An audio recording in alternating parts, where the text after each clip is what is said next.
пайғамбарымыз саллаллаху алейхи вассаламға қандай керемет аят түсті білесіз ба?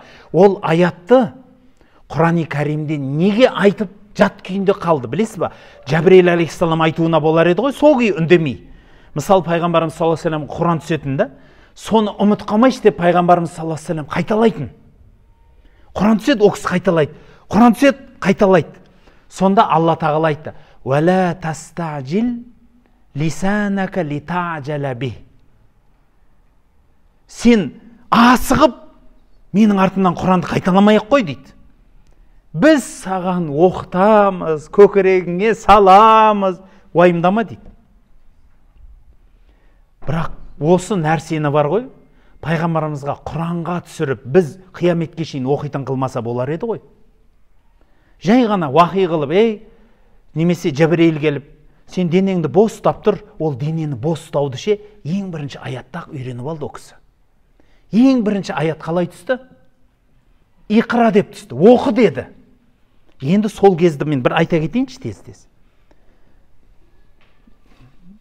Қараңғы үңгір. Бір бейтаныс адам келді да, қапсырып құшақтап алды. Қорқасың ғой? Мен бұмен төбелесем ба, күресем ба?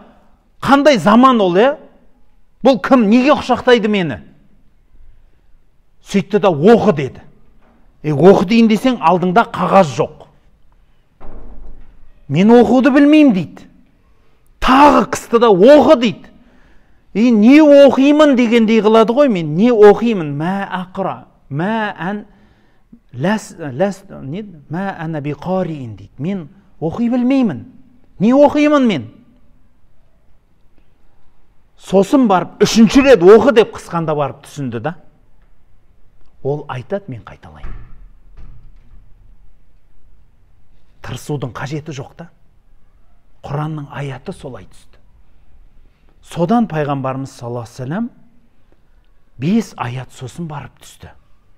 Ал бірақ біз сол Иқра деген сүрені оқыған кезде бірінші рет Иқраны 3 мәрте айтамыз ба? Жоқ, бір-ақ рет оқимыз. Иқра бисми раббикаллази халақ деп кетемін.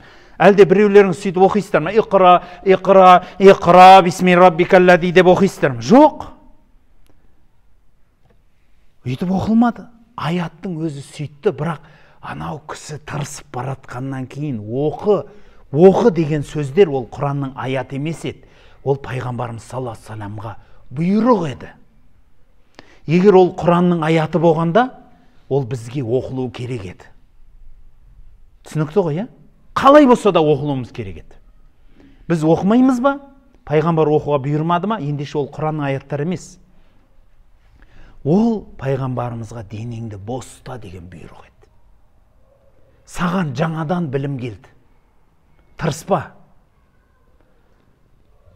Тағы да оған ұқсайтын жоғарыда аят түсті. Сен тіліңді асықтырма, көкейіңе біз сап қоямыз деді.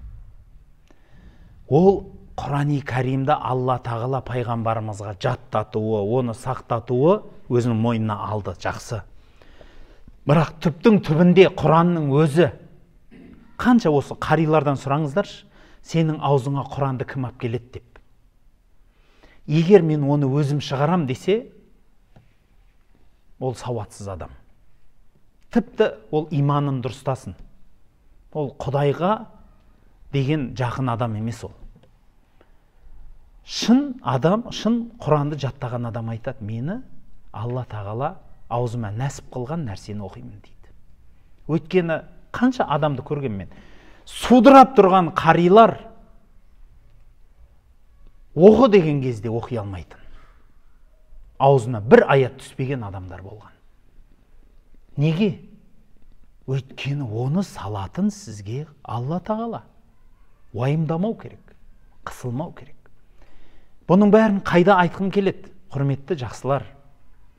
Сіз жаңа білім, жаңа нәрсе үйренсеңіз, оны үйренгіңіз келсе тырыспаңыз да, қысылмаңыз да. Ұстаздың артынан еріңіз. Сіз егер оқуыңыз дұрыс болмай жатса, біліңіз, сіз ортада тырысып қалдыңыз бір нәрседе. Бос ұстап, ұстаздың артынан еруді үйреніңіз.